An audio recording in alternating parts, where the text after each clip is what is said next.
ওটির সামনে বসে আছি, পাশে মামু আর মামানি। অব্র ভাইয়া আর শুভ্র ক্রমাগত পায়চারি করছেন। সবার মুখে চিন্তার ছাপ। আম্মু তো রীতিমতো কান্নাকাটি শুরু করে দিয়েছে, আর আমি তো নিঃশ্বাসের সাথে পাল্লা দিয়ে আল্লাহকে ডাকছি। মনে ভয়গুলো যেন ঝেঁকে বসে আছে। কে জানে কি হবে। অব্র ভাইয়াকে আমি কখনো বিশেষভাবে তার ভালোবাসা প্রকাশ করতে দেখিনি, যেমনটা শুভ্র করে প্রতিটি কাজে কর্মে। ভাইয়া তার ঠিক উল্টো, কখনো এক্সপ্রেস করে না ভালোবাসাগুলো, দাবিয়ে রাখে নিজের মধ্যে।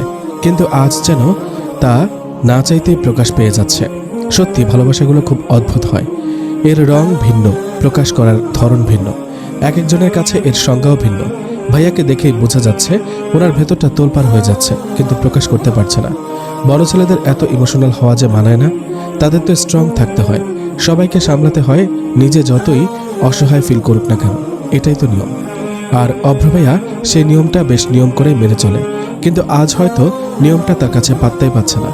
চোখ দুটো চরম রকম লাল হয়ে আছে ওনার, মুখটা ফ্যাকাশে। ওনার অসহায় দৃষ্টি আপুর প্রতি ওনার ভালোবাসাটা প্রকাশ করে চলেছে প্রকটভাবে। ভাই, তুই একটু বস এখানে, এত টেনশন করিস না, বৌমনি ঠিক হয়ে যাবে দেখিস। কাঁধে হাত রেখে বলল। 3 ঘন্টা হয়ে গেছে শুভ্র। উফ, ও কিভাবে সহ্য করছে। ওর খুব কষ্ট হচ্ছে রে, খুব। ভাই, এই সময় সবারই কষ্ট হয়, জাস্ট কাম ডাউন। তুই যেভাবে টেনশন করছিস নিজেই না অসুস্থ হয়ে যাস। প্লিজ ভাই, শান্ত হ। কি করে শান্ত হবো বল? আমি ওকে একটু হেল্প করতে পারছি না। আমার সামনে ও কষ্টে চেঁচাচ্ছে, আর আমি তাকিয়ে শুধু দেখছি। নিজেকে কতটা অসহায় লাগছে বুঝতে পারছিস? নিজেকে একজন ব্যর্থ স্বামী বলে মনে হচ্ছে। তাদের কথার মাঝেই ওটির লাইট নিভে গেল।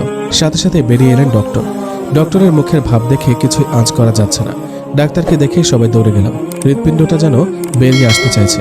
কে জানি কি শুনতে হবে। ডক্টর, কংগ্রাচুলেশনস মিস্টার আহমেদ, আপনার ওয়াইফের ছেলে হয়েছে।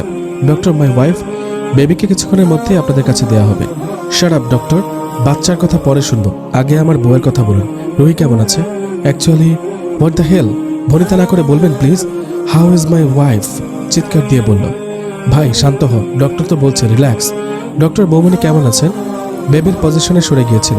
বেবিকে বের করে আনতে আমাদের বেশ বেগ পেতে হয়েছে। We are thankful to god যে বেবি ঠিক আছে। ডক্টর, আপনি বলবেন প্লিজ রুহি কেমন আছে? আর কিচ্ছু শুনতে চাচ্ছি না। Got it? অতিরিক্ত ব্লিডিং হওয়ায় এখনও আমরা শিওর হতে পারছি না। ব্লিডিং কমে আসলে উনি বিপদমুক্ত, বাট এখনও আমরা গ্যারান্টি দিতে পারছি না। So sorry. হোয়াট? আপনি বুঝতে পারছেন কি বলছেন? শি ইজ মাই ওয়াইফ, ওকে? যদি ওর কিছু হয় আপনাদের কাউকে ছাড়বো না আমি। আপনাদের এই সো কল্ড হসপিটাল ধুলোয় মিশিয়ে দেব, মাইন্ড ইট। ডাক্তারের কলার চেপে বলল। অভ্র, ছাড়ো ওনাকে। ভাই, লিভ হিম। বৌমনির কিচ্ছু হবে না, শি উইল বি ফাইন। তুই শান্ত হ প্লিজ। আম্মু এই পর্যন্ত 4 বার সেন্সলেস হয়েছে। আব্বু আম্মুকে সামলাতেই ব্যস্ত। মামানির প্রেশার আবারও ফল করেছে। মামু নিশ্চুপ হয়ে বসে আছেন। অভ্র ভাইয়ার পাগলামি সহ্য না করতে পেরে ওনাকে রুহি আপুর কেবিনে বসিয়ে দেওয়া হয়েছে। আপুর কেবিনে ঢুকে উনি একদম শান্ত হয়ে গেছেন। শুধু চোখ দুটো শান্ত হচ্ছে না, অবিরাম জল গড়িয়ে পড়ছে। শুভ্র হসপিটালের এক কোণায় চুপচাপ দাঁড়িয়ে শূন্য দৃষ্টিতে সামনে তাকিয়ে আছে। আমাদের কারোর মনে নতুন কেউ আসার আনন্দ নেই, বরং পুরাতনকে হারানোর ভয়ে আমরা আড়ষ্ট। আনন্দটা চিন্তা রেখায় চাপা পড়ে গেছে নিখুঁতভাবে। আমি ধীর পায়ে শুভ্রর পাশে গিয়ে দাঁড়ালাম। ওনার কাঁধে হাত রাখতে উনি কেঁপে উঠলেন। রোদ, দেখো বৌমনির কি অবস্থা। তোমার কথা ভাবতে আত্মা শুকিয়ে আসছে আমার। ভাইয়া তবু সহ্য করে নিচ্ছে, আমি সহ্য করতে পারবো না। একদম মরে যাব, একদম মরে যাব। ওনার কথার প্রত্যুত্তরে কি বলা উচিত জানি না, তবে অজানা আশঙ্কা কেঁপে কেঁপে উঠছে আমিও। নতুনকে বরণ করে নিতে কত কষ্টের প্রহর পেরোতে হয় আমাদের, কতটা ত্যাগ স্বীকার করতে হয় নতুনকে বুকে জড়িয়ে নেওয়ার সূক্ষ্ম আশা পূরণে। পুরো বাড়িতে সাজ রব, আর হবেই বা না কেন। আমাদের পুচকো যে আসতে চলেছে, আমাদের দুটো ফ্যামিলির প্রথম পুচকো শোনা। আমার তো খুশিতে নাচতে ইচ্ছে করছে পুরো বাড়িটা নিজের হাতে ফুলে ফুলে ভরিয়ে দিই, কিন্তু শুভ্রর জন্য তা আর হয়নি। নিজে তো ভাতিজা আসার খুশিতে সারা বাড়ি নেচে বেড়াচ্ছেন, আর আমি উঠে দাঁড়ালেই ধমক দিয়ে বসিয়ে দিচ্ছেন। এটা কি মানা যায়? বাড়ির বাইরে গাড়ির শব্দ শুনে দিলাম এক দৌড়। এবার আমায় আর পায়কে। আপু নিশ্চয় চলে এসেছে, সাথে আমার গুলুগুলুটাও। দরজা দাঁড়িয়ে ওকে ঝুঁকে দিচ্ছি, ঠিক তখনই অভ্র ভাইয়া গাড়ি থেকে নামলেন আর নেমে আপুকে কোলে তুলে নিলেন। ইস, কি সুইট মোমেন্ট। ভাইয়ার কোলে আপু, আর আপুর কোলে বেবি। এই সময়টাকে ক্যামেরায় বন্দি করতে পারলে কতই না ভালো হতো, বাট আমার কাছে ক্যামেরা তো দূরের কথা, ফোনটাও নেই। দ্যাট ভাইয়া আপুকে ধীরে সুস্থে সোফায় বসিয়ে দিলেন। আপুর শরীর এখনো বেশ দুর্বল।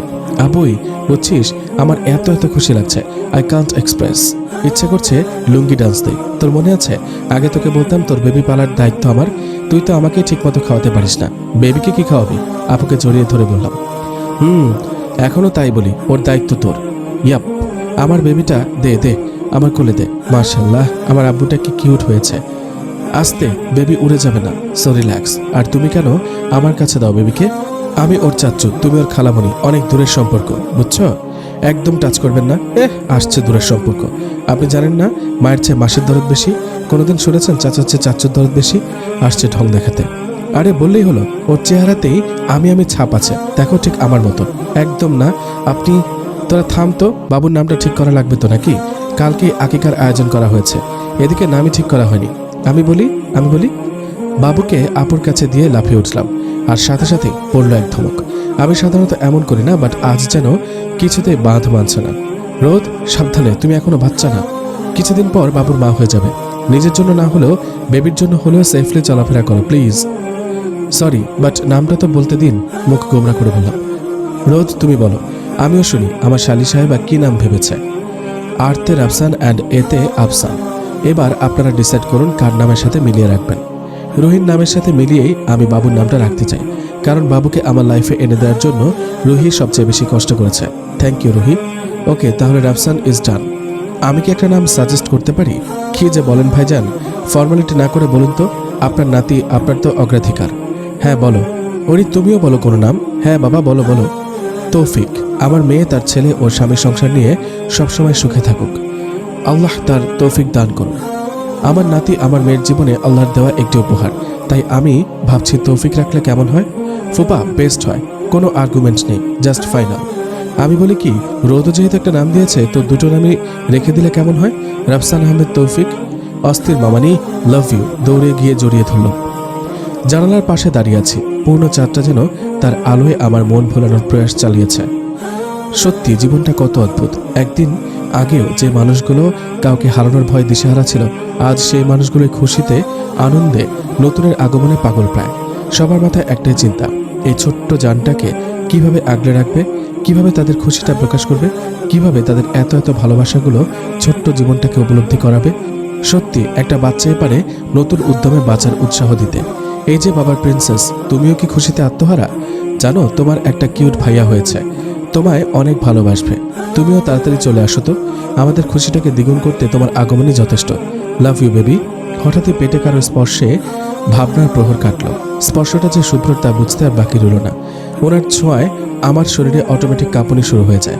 উনি আমার কাঁধে মুখ ডুবিয়ে বলে উঠলেন, কি করছো? কিছু না, আকাশ দেখছিলাম। কোথায় ছিলেন আপনি? উনি আমার কথায় মুচকে হেসে সামনে থেকে আমার কোমর জড়িয়ে নিলেন। বাবুর কাছে ছিলাম। কি কিউট, তাই না? আমার মামুনিটা আরও কিউট হবে। আমার ঘরে থাকবে 2 পরীর বসবাস। যদি ছেলে হয় তো? আমার কেন জানি মনে হচ্ছে প্রিন্সেসে আসবে। জানো, আমি নামও ভেবে রেখেছি। তাই আপনার এসব ভাবারও সময় আছে নাকি? আমার বউ আর বাচ্চার জন্য আমার অফুরন্ত সময়, বাট বউ তো তা বুঝে না। আহারে বেচারা, আপনার বউ দেখি বড্ড নির্দয়। বাচ্চা তো, বুদ্ধি কম। বর তার সাথে রোমান্স করতে গেলে সে ভাবে তাকে কাতুকুতি দেওয়ার চেষ্টায় আছি, আর রোমান্স না করলে ভাবে আমি আমার জাস্ট ফ্রেন্ডদের সাথে মাখামাখির চেষ্টায় আছি। মুখ ভার করে হাত উল্টে বলল। ওনার কথায় আমি খিলখিল করে হেসে উঠলাম। কোনো রকম হাসি থামিয়ে বলে উঠলাম, তাই বুঝি? ইস, কি কষ্ট। খুব, বাট কষ্টটা আমি পুষিয়ে নিতে পারি। কথাটা বলেই উনি আমাকে কোলে তুলে নিলেন। আমিও চুপচাপ ওনার বুকে মুখ গুজলাম, কারণ আমি জানি আমি এখন 3য় বিশ্বযুদ্ধ শুরু করলেও উনি আমায় ছাড়বেন না। সো শুধু শুধু এনার্জি ওয়েস্ট করে কি লাভ? আচ্ছা, বেবির নামটা তো বললেন না। আমার প্রিন্সেসের নাম হবে রাধর্ষী আহমেদ শুভ্রতা। তুমি আমি মিলেই তো সে। আর ছেলে বেবি? সেটা তো ভাবিনি শোনা। এটা তো ঠিক না, আপনি ছেলে বেবির নামটাও এখন বলবেন। ব্যাস, ভেবে বলি? না, এখনই। ওকে ফাইন, ওর নাম হবে রেদওয়ান আহমেদ শুভ্রব। হ্যাপি? অনেক। উফ, তোমার দাঁতগুলো হেব্বি কিউট গো। তুমি পুরোটাই একদম মাথা নষ্ট টাইপ। মাথা নষ্ট টাইপ মানে হলো দেখলেই মাথা নষ্ট হয়ে যায় এমন টাইপ। ইচ্ছে করে না থাক, পরে আবার লজ্জায় টমেটো হয়ে যাবে। চুপচাপ দাঁড়িয়ে থাকতে পারো না? এত নড়াচড়া করো কেন? দেখুন, আপনার দ্বারা সম্ভব হবে না। সো সরুন, আমি নিজেই করে নিব। সরুন তো। একদম না, এটা আমার প্রেস্টিজের ব্যাপার। প্লিজ তুমি চুপচাপ দাঁড়াও, আই উইল ম্যানেজ। 1 ঘন্টা ধরে তো তাই করছি। আরেকটু প্লিজ। আমার অ্যাবিলিটি সম্পর্কে তোমার কোনো ধারণাই নাই বেবি, দেখে নিও ফার্স্ট আমি হব। এতক্ষণে আপনার অ্যাবিলিটি সম্পর্কে ফুল ধারণা হয়ে গেছে আমার। আজ তৌফিকের আকিকা, এই উদ্দেশ্যে বাড়িতে অনুষ্ঠানের আয়োজন করা হয়েছে। দিদার তো আনন্দ আর ধরে না। উনি পর্দাদি হয়েছেন বলে কথা। দিদার খুশির ঠেলা এখন সামলাতে হচ্ছে আমাকে। দিদা স্পষ্টভাবে বলে দিয়েছেন, আজ সব ছেলেরা যার যার বউকে সাজাবে। কার বউকে কে সবচেয়ে সুন্দর করে সাজাতে পেরেছে তা ডিসাইড করবে দিদা আর রাহাত ভাইয়া, কারণ ওরা দুজনই সিঙ্গেল। দিদার সেই এক কথায় শুভ্র আমাকে 1 ঘন্টা যাবৎ দাঁড় করিয়ে শাড়ি পরানোর চেষ্টা চালাচ্ছে, আর বারবারই ফলাফল 0 নিয়ে আবারও নতুন উদ্যমে শুরু করেছে। প্রায় 1.5 ঘন্টা পর উনি শাড়ি পরানো কমপ্লিট করলেন, তবে বেশ সুন্দর করে পরিয়েছেন, কিন্তু ততক্ষণে আমি অজ্ঞান। জীবনে 13টা বাজিয়ে দিয়েছেন উনি। কি হলো, শুয়ে পড়লে কেন? আমি টায়ার্ড, দাঁড়ানোর শক্তি নেই আর। কিন্তু সাজ তো এখনো কমপ্লিট হয়নি। না হোক, লাগবে না, আই নিড রেস্ট। আমি এমনি সুন্দর, সো নো সাজাসাজি। ওকে, তুমি রেস্ট নাও। কথাটা বলে আমাকে কোলে তুলে নিয়ে ড্রেসিং টেবিলের সামনে টুলে বসে পড়লেন। আমি তো পুরাই হা। আরে মাত্রই তো বললেন রেস্ট নাও, আর এখনই তুলে নিয়ে আসলেন কেন? কেন, তুমিই তো বলো আমার কোলে তোমার সব ক্লান্তির অবসান হয়। এখন তো কোলে নিয়ে বসে আছি, তোমার রেস্টও হয়ে যাবে আর আমার কাজও। গালে ঠোঁট ছুঁয়ে মুচকি এসে বলল। আমি আর কিছুই বললাম না। ওনার কোলে বসে থাকতে খারাপ লাগছে না, বরং বেশ ভালোই লাগছে। উনি আমার চোখে খুব সাবধানে কাজল লাগিয়ে দিলেন। কপালে ছোট্ট কালো টিপ, ঠোঁটে হালকা গোলাপি লিপস্টিক। কিছুক্ষণ আমার দিকে তাকিয়ে থেকেই খোপা করে রাখা চুলগুলো একটানে খুলে দিলেন। 2 হাতে শক্ত করে কোমর চেপে ধরে চুলে মুখ ডুবিয়ে বলে উঠলেন, আমার বউকে একটু সাজেই মারাত্মক লাগে, আর তাকে আর সাজানো যাবে না। তাহলে আমি না হার্ট অ্যাটাক করে বসি। সোফায় বসে তৌফিকের সাথে খেলছিলাম। হঠাৎ উপরে তাকিয়েই চোখ স্থির হয়ে গেল। বর আমার লাল পাঞ্জাবি পরেছেন, গলা থেকে শুরু করে বুকের একপাশে সোনালি সুতোয় কাজ করা, হাতাগুলো কনুয়ে নিচ পর্যন্ত উঠানো। সিল্কি চুলগুলো কপালে এসে পড়েছে, ডান হাতে ঘড়ি, আর ঠোঁটে পাগল করা হাসি। আমারই হার্ট অ্যাটাক হওয়ার উপক্রম। দিদাকে দ্বিধায় ফেলে দিয়ে মা, মামানি, আপু সবাইকে অসম্ভব সুন্দর লাগছে। কাকে যে বেস্ট বলবে তাই নিয়ে চিন্তায় অস্থির উনি। অবশেষে আমাকে দেওয়া হলো বেস্টের তাজ। দিদা স্ট্রংলি বলে দিয়েছেন ময়দা সুন্দরীদের এই সম্মান দেওয়া যেতে পারে না, আর যেহেতু রোদ কোনো মেকআপ ইউজ করেনি, সো সম্মানটা রোদেরই প্রাপ্য। শুভ্রর খুশি দেখে কে, অভ্র ভাইয়ার সাথে কম্পিটিশনে উনি জিতে গেছেন, এর থেকে খুশি আর কি হতে পারে। হাসি আনন্দে কেটে গেল 9টি মাস। কিভাবে যে এতটা দিন কাটিয়ে দিলাম বুঝতেই পারি না। রাত 2টো আমি বিছানায় পা গুটিয়ে বসে আছি, মুখ গোমরা করে তাকিয়ে আছি পাশে শুয়ে থাকা শুভ্রর দিকে। কি আরামে ঘুমোচ্ছে, এদিকে ক্ষুধায় পেটে ইঁদুর নাচছে। এই শুনছেন? কথাটা বলার সাথে সাথে উনি লাফিয়ে উঠলেন। কি হয়েছে? পেন শুরু হয়েছে? হসপিটালে নিয়ে যেতে হবে? বেশি ব্যথা করছে? ওয়েট, আমি সবাইকে ডাকছি বলে বিছানা থেকে ধরফড়িয়ে নামতে গেলেন। আমার ক্ষুধা লেগেছে, শার্টের হাতা টেনে ধরে বললাম। আমার কথাটা শুনে উনি অবাক চোখে আমার দিকে তাকালেন। খাবা?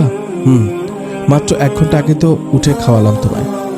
আপনি এখন খাওয়া নিয়েও খোটা দিবেন? লাগবে না, আমার খাবো না। বেবি, তোর বাবা তোকে আর আমাকে পেটুক বলছে, দেখছিস? আরে তা কখন বললাম? আচ্ছা বলো, কি খাবে?